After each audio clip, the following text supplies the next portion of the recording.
South Korea के Incheon international airport पर custom officers अपना रोज की तरह काम कर रहे थे। कभी ये बैग चेक करना, कभी वो बैग चेक करना, ताकि कोई भी इलीगल चीज़ प्लेन पर ना जा सके। यही सब करते करते उनके सामने एक बैग आता है, जिसके अंदर जब वो झांक कर देखते हैं तो वो सारे ही हैरान हो जाते हैं, क्योंकि उस बैग के अंदर 19 से 20 हज़ार कैप्सूल्स को इंसान लेकर जा रहा था। एक बैग के अंदर 19 से 20 हज़ार कैप्सूल्स कोई क्यों लेकर जाना चाहेगा? अगर उसको किसी तरह की मेडिकेशन की ज़रूरत भी है, वो किसी तरह की मेडिकेशन पर है, तो भी 19-20 हज़ार कैप्सूल्स। ऊपर से हैरानी की बात ये थी कि इन कैप्सूल्स के अंदर डार्क ब्राउन कलर का एक पाउडर था। अब कस्टम ऑफिसर्स को बिल्कुल भी समझ नहीं आया कि ये क्या है, तो उन्होंने पुलिस को बुलाया एंड पुलिस को लगा कि ये एक ड्रग स्मगलिंग का केस। तो पुलिस इन सारी की सारी कैप्सूल्स को जल्दी से अपनी लैब में भिजवा देती है टेस्टिंग के। लैब में इन कैप्सूल्स के अंदर जो डार्क ब्राउन पाउडर था उसके ऊपर टेस्ट करे जाते हैं, लेकिन वो सारी की सारी ड्रग्स के लिए नेगेटिव आता है, यानी कि उस पाउडर में कोई भी ड्रग तो नहीं थी। लेकिन साइंटिस्ट एक काफी ज्यादा अजीब चीज नोटिस करते हैं। वो देखते हैं कि इनमें से कुछ कैप्सूल्स के ऊपर सुपर बैक्टीरिया था। अब सुपर बैक्टीरिया एक ऐसा बैक्टीरिया होता है जिसको मारना नामुमकिन होता है एंड अगर वो इंसान की बॉडी के अंदर चला जाता है तो इंसान की जान भी ले लेता है। अब ये सारी सिचुएशन को देखकर एक साइंटिस्ट के दिमाग में ये आइडिया आया कि क्योंकि सुपर बैक्टीरिया ह्यूमन की बॉडीज को बहुत ही ज़्यादा अफेक्ट करता है और ह्यूमन की बॉडीज में ही देखने को मिलता भी है, तो क्यों ना इसे ह्यूमन बॉडी के साथ टेस्ट कर देखा जाए, ह्यूमन बॉडी से रिलेट करने की कोशिश कर देखा जाए।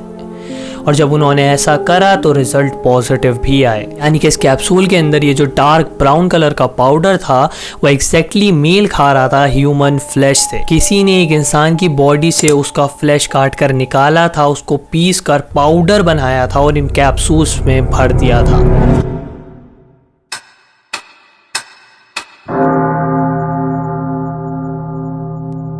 साउथ कोरिया के सुवान शहर में इस वक्त एक छोटे से अपार्टमेंट में दो लोग एक दूसरे के सामने खड़े हुए थे और एक दूसरे को घूरे जा रहे थे। ये जो अपार्टमेंट था सिर्फ एक बेडरूम अपार्टमेंट था, जिसमें कि सिर्फ एक बेड था, थोड़ी सी जगह थी और इवन टॉयलेट जो था वो इस कमरे के बाहर बना हुआ था, इस कमरे के अंदर नहीं था।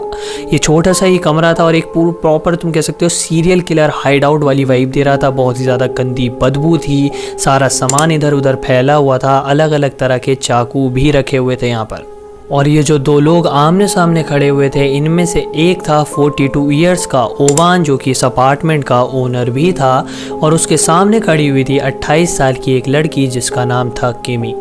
अब ये दोनों एक दूसरे को घूर घूर कर देखे जा रहे थे और ओवान ये सोच रहा था कि अब ये इस लड़की को अपने घर लेकर आया है, ये दोनों थोड़ा बात करेंगे, एक दूसरे के क्लोज होने वाले हैं। और दूसरी तरफ जो किमी थी वो उसे देखकर ये सोच रही थी कि ये इंसान मुझे यहाँ पर क्यों लाया है, ये क्या चाहता है। और किमी बहुत ही ज़्यादा डरी हुई थी। एकदम से ओवान किमी से पूछता है कि तुम्हें कितने पैसे चाहिए। किमी समझ नहीं पाती कि ओवान किस बारे में बात कर रहा है, तो वो कुछ बोलती नहीं है। ओवान फिर से किमी से पूछता है कि तुम्हें कितने पैसे चाहिए मेरे साथ सोने के लिए आज रात, मैं तुम्हें 15,000 तक देने के लिए तैयार हूँ। किमी एक तो पहले से बहुत ही ज़्यादा डरी हुई थी, ये सुनने के बाद वो और भी ज़्यादा डर जाती है और उसे समझ ही नहीं आता कि इंसान क्या कहना चाह रहा है। अभी अभी वो अपने घर जा रही थी एक रास्ते से जहाँ पर उसे ये इंसान मिला था ओवान, और ओवान उसको पकड़ कर घसीटते हुए अपने घर में ले आया था और दरवाज़ा बंद कर दिया था। एक तरह से किमी को यहाँ पर किडनैप कर लिया गया था और अब ये इंसान जिसने उसे किडनैप करा है उससे पूछ रहा है कि वो कितने पैसे लेगी उसके साथ सोने के लिए। किमी को ये चीज़ काफ़ी ज़्यादा अजीब लग रही थी एंड वो डर के मारे इधर उधर देखने लग जाती है कि अपने बचाव के लिए कोई चीज़ उठा सके। उसी तरफ ओवान जो था काफ़ी ज़्यादा फ्रस्ट्रेटेड हो चुका था, वो काफ़ी ज़्यादा ऐसा लग रहा था नशे में भी है, तो वो थोड़ा सा किमी की तरफ जब आगे बढ़ता है तो किमी उसे धक्का देकर भागने की कोशिश करती है दरवाजे की तरफ को, लेकिन ओवान उसके बाल पकड़कर उसे बेड पर फेंक देता है। किमी को बेड पर फेंकने के बाद ओवान किमी की तरफ बढ़ता है, उसको ऊपर खुद को फोर्स करने लग जाता है और किमी दूसरी तरफ अपने बचाव में अपने नाखूनों से ओवान के चेहरे पर वार भी कर रही थी, लेकिन ओवान को कुछ फर्क ही नहीं पड़ रहा था। किमी के नाखून ओवान के चेहरे तक में घुस गए थे, उसके निशान पड़ने लग गए थे, लेकिन ओवान किमी के फेस को चाटने लग गया था। किमी दर्द में चिल्ला रही थी, उसे रोक रही थी, रो रो कर उससे भीख मांग रही थी रुकने की, लेकिन ओवान रुकने का नाम ही नहीं ले रहा था। लेकिन फिर अचानक से ओवान रुक जाता है ओवान किमी के ऊपर से उठता है और वॉशरूम की तरफ चला जाता है, जो कि घर से बाहर था। क्योंकि ये अपार्टमेंट काफ़ी ज़्यादा छोटा था तो इससे बाहर कोई एक छोटा सा वॉशरूम बना रखा था। तो ओवान वहाँ पर चला जाता है दरवाज़ा खोलकर। अब किमी को ये बात पता थी कि अगर ओवान ने उसे भागते हुए देखा तो वो उसके पास आएगा और मे भी उसको पकड़ भी ले। तो किमी क्या करती है, अंदर से ही कमरे को बंद कर लेती है। अब दरवाज़ा अंदर से बंद करने के बाद किमी कोई और रास्ता ढूंढने लग जाती है उस एक बेडरूम वाले अपार्टमेंट से भागने का। तो किमी को एक विंडो दिखती है, लेकिन वो विंडो काफ़ी ज़्यादा छोटी थी। तो किमी कोई और रास्ता ढूंढने लग ही जाती है कि उसे दरवाजे पर बहुत ही जोर की आवाज़ सुनाई देती है। ओवान वॉशरूम से वापस आ चुका था और इस वक्त दरवाजे को तोड़कर अंदर घुसने की कोशिश कर रहा था। वो बार बार चिल्लाकर किमी को धमकियां दे रहा था कि वो उसे जान से मार देगा अगर वो भागने की कोशिश करती भी है तो। किमी काफ़ी ज़्यादा डरी हुई तो थी ही, तो वो बिना कुछ सोचे समझे उस छोटी सी खिड़की से ही बाहर कूदने की कोशिश करने लग जाती है। और वो जो खिड़की थी वो काफ़ी ज़्यादा छोटी थी, तो किमी बहुत ही ज़्यादा मुश्किल से उसमें अपना सिर भी निकाल पा रही थी। लेकिन वो फिर भी अब मरने से तो ज़्यादा बेटर है कि वो कोशिश करे। तो वो वहाँ से निकलने की कोशिश कर ही रही थी कि उसे एकदम से बहुत ही ज़ोर की आवाज़ सुनाई देती है। वो पीछे मुड़कर देखती है तो वहाँ पर ओवान खड़ा हुआ था, जो कि दरवाज़ा तोड़कर अंदर घुस चुका था। ओवान किमी की तरफ बढ़ता है, खिड़की से किमी को निकालता है और किमी के मुंह पर 3 बार बहुत ही ज़ोर से मुक्का मारता है, जिसके बाद किमी ज़मीन पर गिर जाती है। और फिर ओवान एक चेयर लाता है और किमी को उस पर बैठाकर एक डक टेप से उसे बांधने लग जाता है। किमी रो रो कर ओवान से बार बार यही कह रही थी कि प्लीज़ मुझे छोड़ दो, मैंने तुम्हारा क्या बिगाड़ा है, मैं तो तुम्हें जानती भी नहीं हूँ, प्लीज़ मुझे जाने दो। लेकिन ओवान ना तो कुछ सुन रहा था ना तो बोल रहा था, वो सिर्फ किमी को बांधने पर ध्यान दे रहा था। और एट द एंड किमी की भी आवाज़ आना बंद हो जाती है, बिकॉज ओवान उसका मुंह बंद कर देता है। इस वक्त किमी के मन में सिर्फ एक ही चीज़ चल रही थी कि काश इस वक्त उसकी चीखें कोई सुन रहा होता, कोई ऐसा इंसान उसकी आवाज़ सुन रहा होता, उसके रोने की आवाज़ सुन रहा होता, जो कि आकर उसकी मदद कर सकता, उसको इस इंसान से बचा सकता। और वैसे इस वक्त किमी को एक इंसान सुन भी रहा था ओवान के अलावा, और इनफैक्ट 20 और लोग किमी को इस तरह से चिल्लाते हुए, रोते हुए, टॉर्चर होते हुए सुन रहे थे एक फोन पर। बिकॉज किमी जब कमरे में अंदर बंद थी अकेली, तो उसने पुलिस को कॉल मिलाया था और ओवान के अंदर घुसने से पहले उसने फोन साइड में फेंक दिया था ओवान को बिना पता चले, ताकि पुलिस कॉल को ट्रेस कर किमी को बचाने आ सके।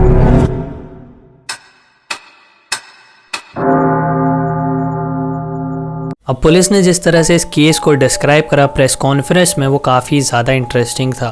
पुलिस ने बताया कि एक रात उनको काफ़ी ज़्यादा डिस्टर्बिंग कॉल आई, जिसमें कि एक लड़की चिल्ला रही थी, रो रही थी, और उसने पुलिस को ये बताया कि उसका असॉल्ट किया जा रहा है। वो नहीं जानती कि ये इंसान कौन है, और वो ये भी नहीं जानती कि वो कहाँ पर है इस वक्त, लेकिन उसको जल्दी से आकर बचा लिया जाए।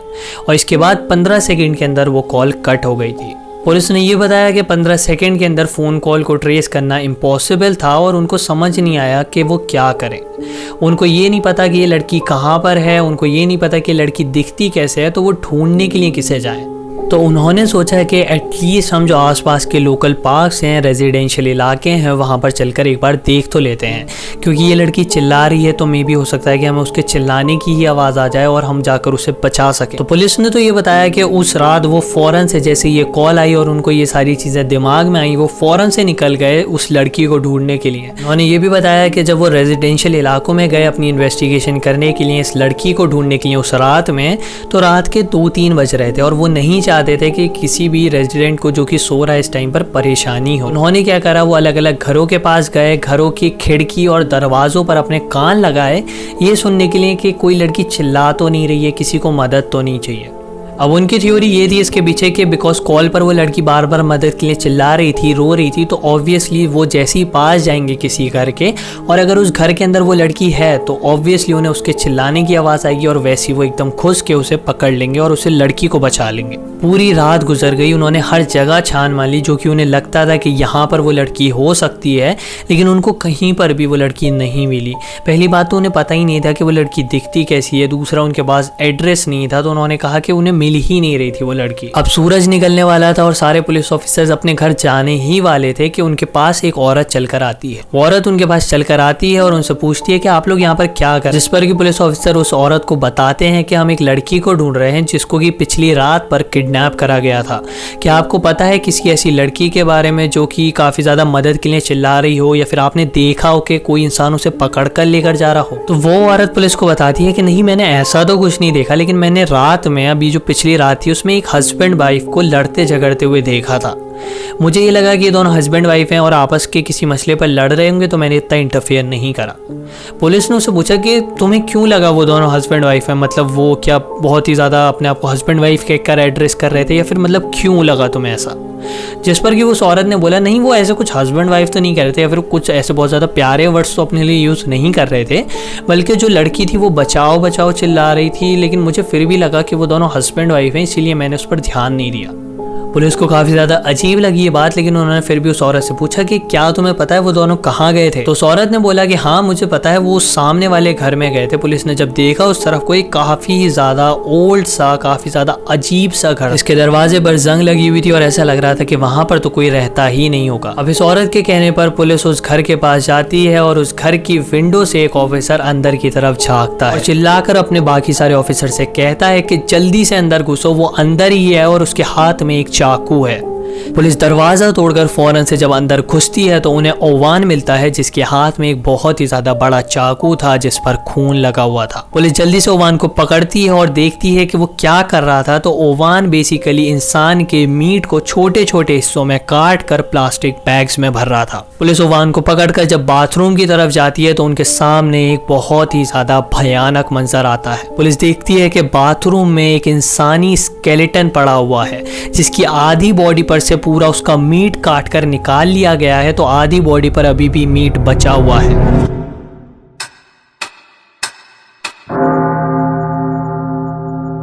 पुलिस ने ओवान को अपनी कस्टडी में ले लिया था और उन्होंने उससे पूछताछ करना शुरू करा। तो ओवान ने जो कहानी बताई वो कुछ इस तरह थी कि वो रात में थोड़ा सा ड्रंक था और वो अपना कूड़ा डालने के लिए डस्टबिन की तरफ को आया हुआ था। अब वहाँ पर क्या होता है ना, मतलब रोड के साइड में डस्टबिन लगे होते हैं ना, तो वो वहीं पर रोड के पास आकर अपना कूड़ा वहाँ पर डालता है और सिगरेट पीने के लिए वहीं पर खड़ा हो जाता है रोड के साइड में।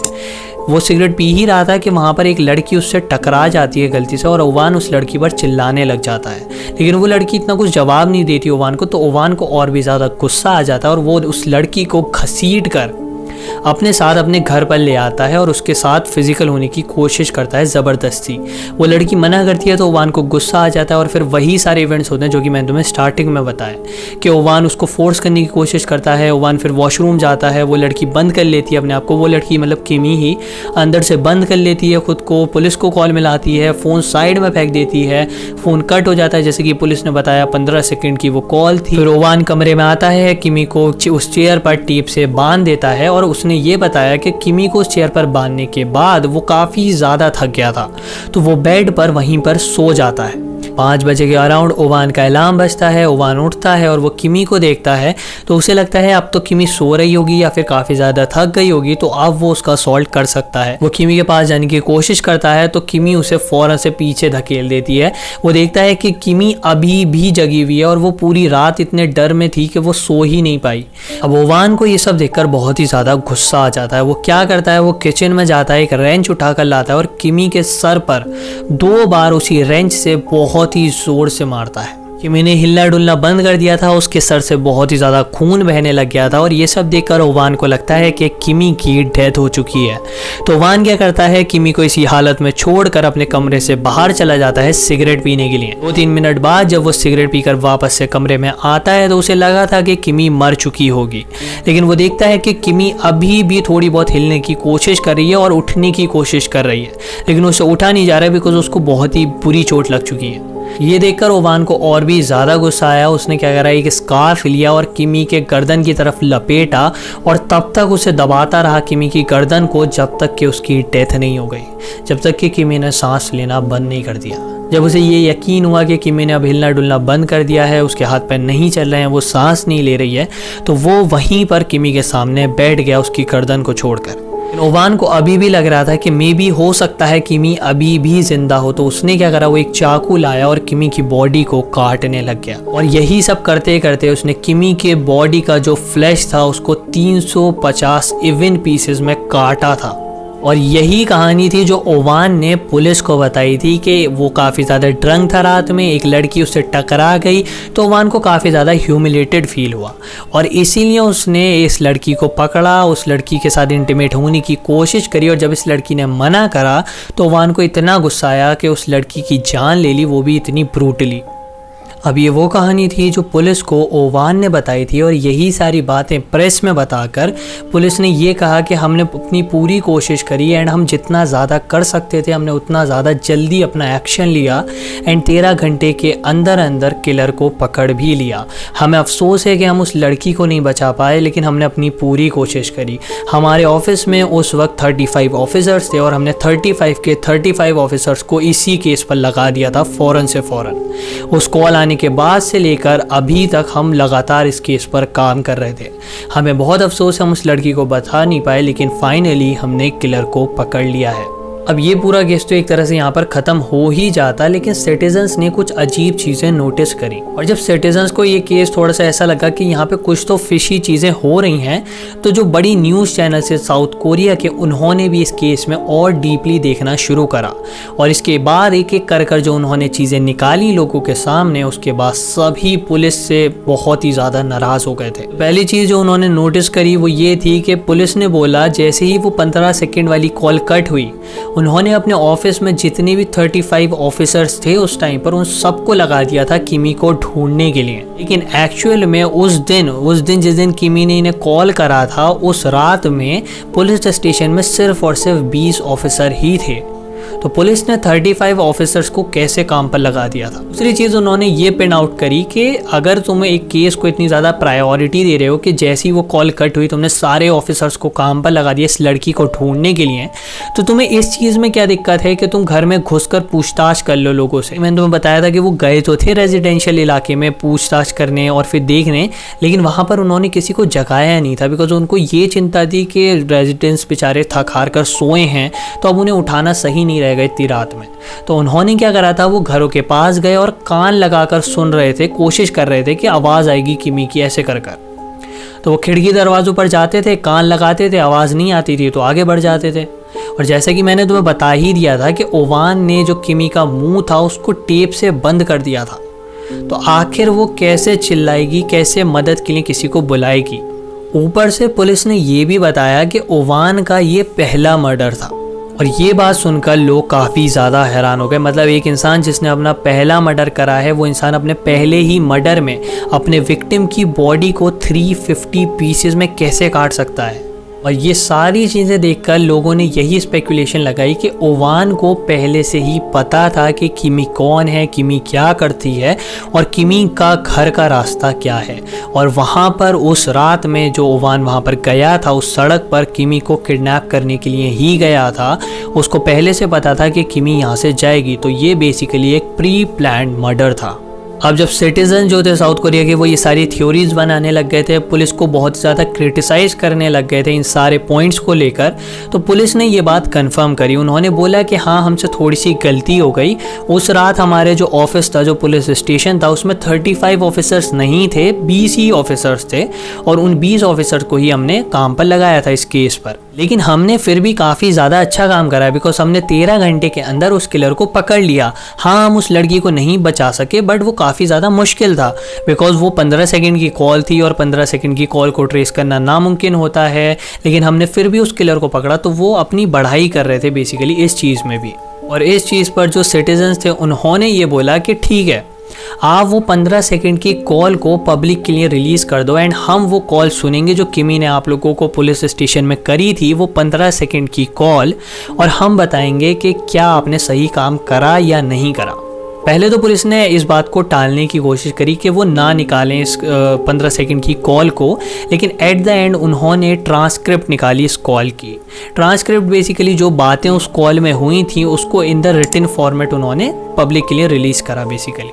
अब इस कॉल में होता यह है कि किमी कॉल करती है पुलिस स्टेशन को, पुलिस स्टेशन में एक पुलिस ऑफिसर कॉल उठा लेता है और उससे किमी बोलती है बहुत ही ज़्यादा डरी हुई आवाज़ में, बहुत ज़्यादा रोते हुए कि मुझे एक इंसान ने किडनैप कर लिया है, मुझे ये इंसान असॉल्ट करने की कोशिश कर रहा है, प्लीज़ आकर आप मुझे बचा लीजिए। और इसके बाद किमी ये भी बताती है कि वो इस पर्टिकुलर कॉलोनी में कहीं पर है और वो ये भी बताती है कि इस पार्क के पीछे जो घर बने हुए हैं, एक पार्क का वो नाम लेती है कि इस पार्क के जो पीछे घर बने हुए हैं उनमें से किसी एक घर में हूँ मैं।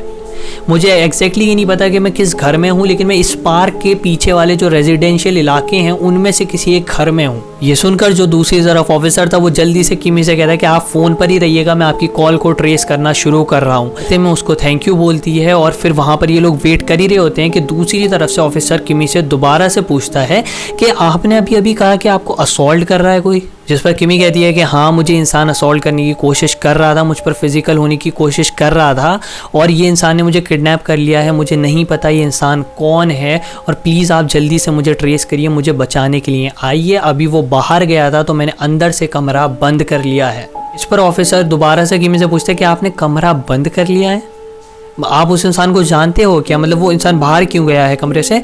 और पुलिस ऑफिसर इस वक्त कॉल को ट्रेस करने के बजाय किमी से फालतू के क्वेश्चन पूछने लग जाता है। किमी बार बार उस ऑफिसर को यही समझा रही थी कि वो किडनैप हुई है, उसे नहीं पता कि इंसान कौन है, वो नहीं जानती इस इंसान को, लेकिन ऑफिसर बार बार उससे यही सवाल पूछा जा रहा था। किमी एक बार फिर से उस ऑफिसर से बहुत ज़्यादा डरते हुए कहती है कि वो दरवाजे पर आ गया, वो दरवाज़ा तोड़ने की कोशिश कर रहा है, प्लीज़ आप जल्दी से आइए, जल्दी से मुझे बचाइए। दूसरी तरफ जो ऑफिसर था वो काफ़ी ज़्यादा फ्रस्ट्रेट हो गया था, उसे समझ नहीं आ रहा था कि ये जो लड़की है ये कह रही है कि इसको कोई असॉल्ट कर रहा था, अब ये कह रही है कि वो बाहर चला गया, तो वो काफ़ी ज़्यादा इस बात से फ्रस्ट्रेट हो चुका था। तो उसने क्या करा, उसने 20 और पुलिस ऑफिसर्स को अपने साथ इस कॉल पर ऐड कर लिया। दूसरी तरफ जो ओवान था वो दरवाज़ा तोड़कर कमरे में घुस गया। किमी ने ये फ़ोन साइड में फेंक दिया ताकि वो लोग कॉल को ट्रेस कर सकें और ओवान ने आकर किमी को पकड़ा, उसे बांधने लग गया और यहाँ पर किमी चिल्ला रही थी, रो रही थी और ये 20 पुलिस ऑफिसर्स फ़ोन कॉल पर किमी को चिल्लाते हुए, टॉर्चर होते हुए सुन रहे थे। एट द एंड किमी की आवाज़ आनी बंद हो जाती है बिकॉज ओवान उसके मुंह पर टेप बांध देता है और कॉल यहीं पर कट हो जाती है। अब ये जो ट्रांसक्रिप्ट रिलीज़ हुई थी इसे पढ़कर लोगों को लगा कि एक 15 सेकंड की कॉल में कोई इतनी सारी बातें कैसे कर सकता है, जिसमें कि किमी ने तो साफ साफ कह दिया था जो उसे कहना था, लेकिन जो ऑफिसर था वही सवाल फालतू के पूछे जा रहा था। तो लोगों ने 2-3 चीज़ें यहाँ पर भी नोटिस करी। पहली कि वो ऑफिसर फालतू के सवाल क्यों पूछ रहा था किमी से, उस पर ही गुस्सा क्यों कर रहा था।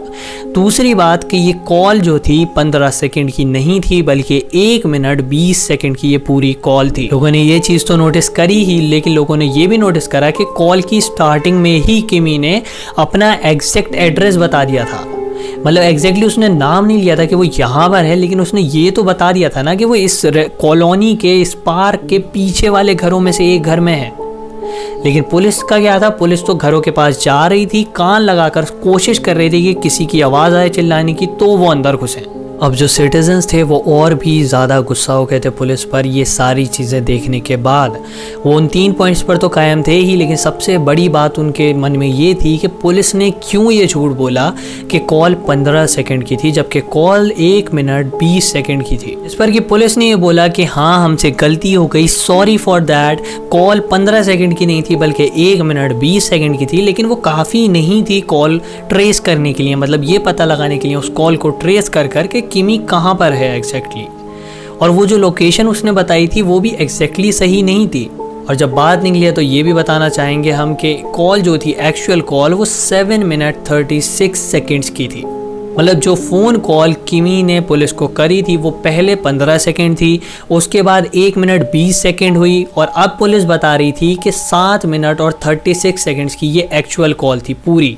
पुलिस ने इस पर कहा कि 7 मिनट 36 सेकेंड्स भी बहुत ही ज़्यादा कम थे कॉल को ट्रेस करने के लिए। और हमने बाकी के जो 6 मिनट थे, जो हमने 1 मिनट 20 सेकेंड की ये कॉल तुम्हें बताई कि इसमें क्या हुआ, बाकी के 6 मिनट जो थे वो हमने इसीलिए नहीं बताए क्योंकि उसमें किमी सिर्फ चिल्ला रही है, रो रही है और काफ़ी ज़्यादा दर्द में है। तो हम नहीं चाहते थे कि जो किमी के घर वाले हैं, जो उसके फैमिली मेम्बर्स हैं, वो ये सब सुने और उनको बुरा लगे अपनी बेटी को ऐसे हाल में सुनकर। इस पर के जो किमी के घर वाले थे वो सामने आए और उन्होंने पुलिस से साफ साफ ये बोला कि आप वो पूरी 7 मिनट 36 सेकेंड्स की कॉल रिकॉर्डिंग रिलीज़ करो, हमें वो सुननी है एंड पूरी दुनिया को सुननी है, वो आप पूरी रिलीज़ करो। इस सब के बाद भी पुलिस का बिल्कुल भी इरादा नहीं था उस पूरी रिकॉर्डिंग को रिलीज़ करने का। जैसे जैसे प्रेशर काफ़ी ज़्यादा बढ़ता गया तो एट द एंड पुलिस ने वो 7 मिनट 36 सेकेंड्स की कॉल रिकॉर्डिंग को रिलीज़ कर दिया पब्लिक के लिए। और उस रिकॉर्डिंग में बहुत ही ज़्यादा डिस्टर्बिंग खुलासा हुआ। 7 मिनट की कॉल में ये पता चला कि स्टार्टिंग में तो किमी ने ये सारी चीज़ें बता दी,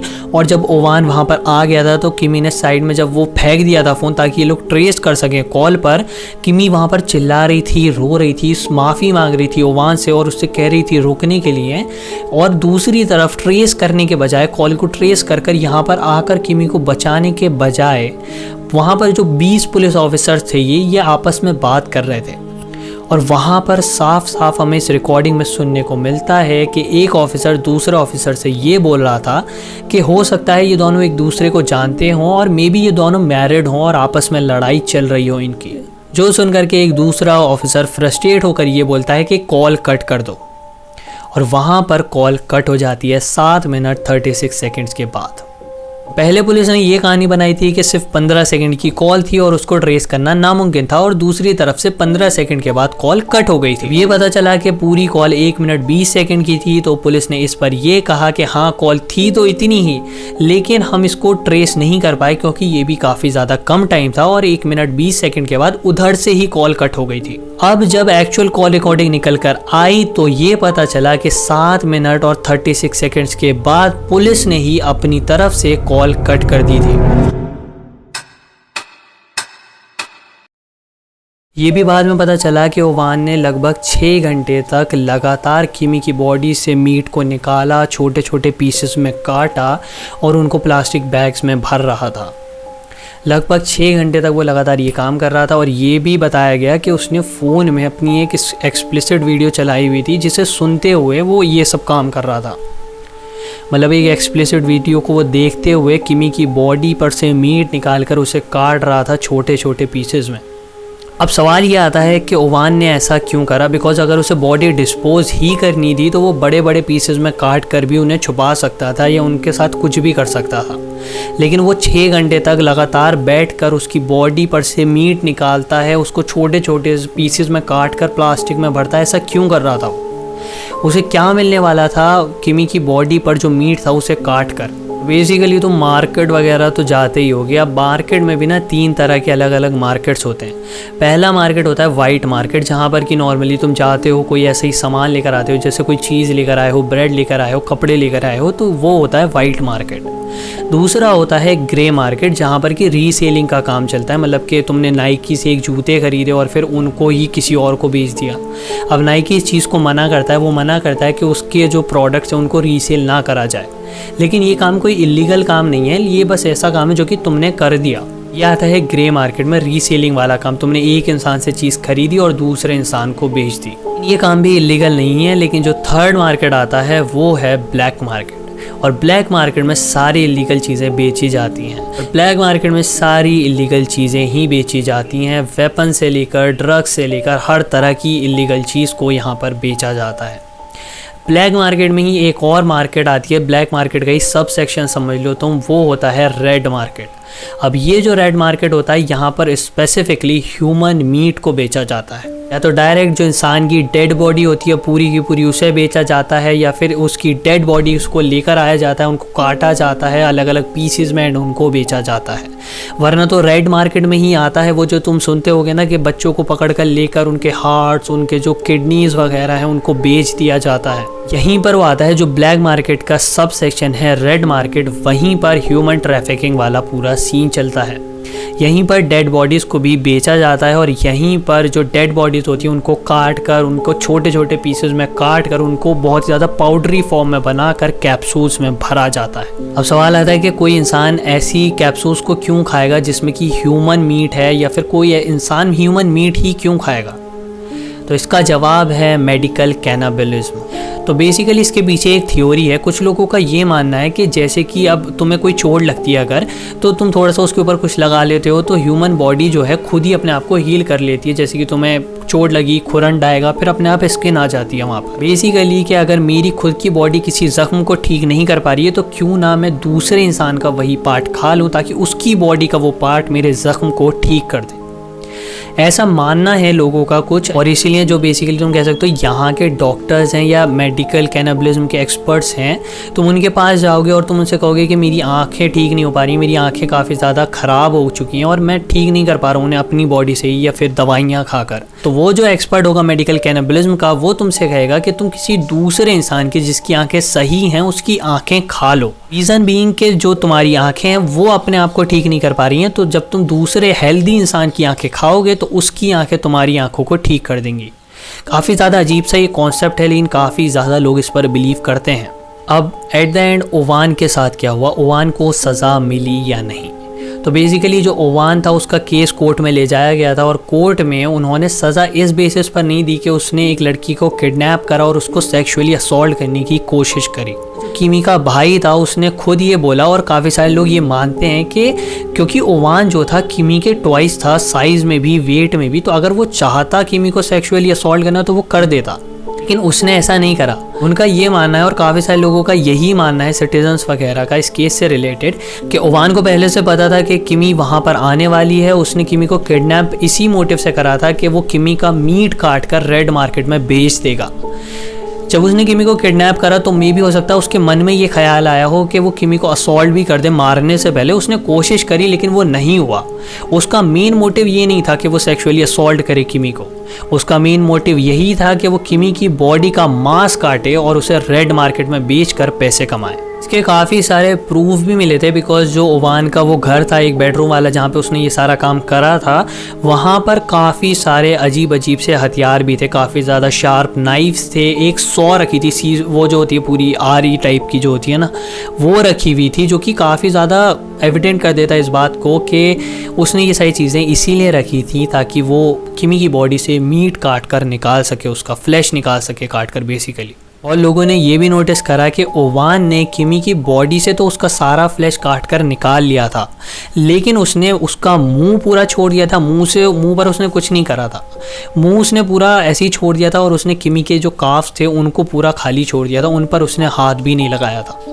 तो लोगों का ये कहना है कि अगर कोई एक इंसान है जिसको मज़ा आ रहा है मतलब अपने विक्टिम को काटने में, उसको ये देखकर प्लेजर मिल रहा है, तो वो उसका फेस भी तो काटेगा ना, उसका फेस और काफ्स वो क्यों छोड़ेगा? अगर किसी इंसान को सिर्फ अगर छुपाना भी है, चलो ये मान लो कि बॉडी को डिस्पोज करना है, तो भी वो मुंह को भी तो फिर काटेगा ना। अब जब इतने छोटे छोटे पीस में पूरी बॉडी को काट रहा है, ना तो एक भी हड्डी को उसने तोड़ा, ना ही उसके फेस तो पूरा ही, उसने ना फेस को तो छुआ ही नहीं था और उसने काफ्स को नहीं छोड़ा। जो क्रिमिनोलॉजिस्ट थे, जो डॉक्टर्स वगैरह था, उनका ये कहना बना कि जो फेस है उस पर वो कर सकता था, लेकिन उसमें जो है फेस में जो है फैट नहीं होता है ज़्यादा, एंड इसीलिए उसने फेस को हाथ नहीं लगाया क्योंकि उसमें मीट ज़्यादा उसे नहीं मिलेगा। जो सेकेंड था काव्स, उसने क्यों नहीं काटे, तो इसका रीज़न ये दिया गया कि जो काव है उसमें मीट की बहुत ज़्यादा थिन लेयर होती है एंड उसको काटना काफ़ी ज़्यादा मेहनत वाला और मुश्किल वाला काम है, जिसमें कि बहुत ही ज़्यादा टाइम लगने वाला था।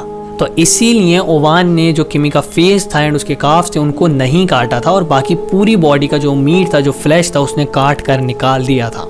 और कोर्ट ने भी ओवान को इसी बेसिस पर सज़ा दी थी कि उसने एक इनह्यूमेन काम करा है। इतने क्रूएल्टी से एक दूसरे इंसान को मार देना, उसका बॉडी का जो मीट है उसे काट कर निकालना बहुत ही ज़्यादा खौफनाक काम है। और यही सोचकर कोर्ट ने ओवान को 15 जून 2012 में मौत की सज़ा सुनाई थी। लेकिन 18 अक्टूबर 2012 में ओवान ने अपील करा इस डिसीजन के अगेंस्ट में, और इसीलिए उसको उम्र कैद की सज़ा सुना दी गई थी मौत की सज़ा के बजाय।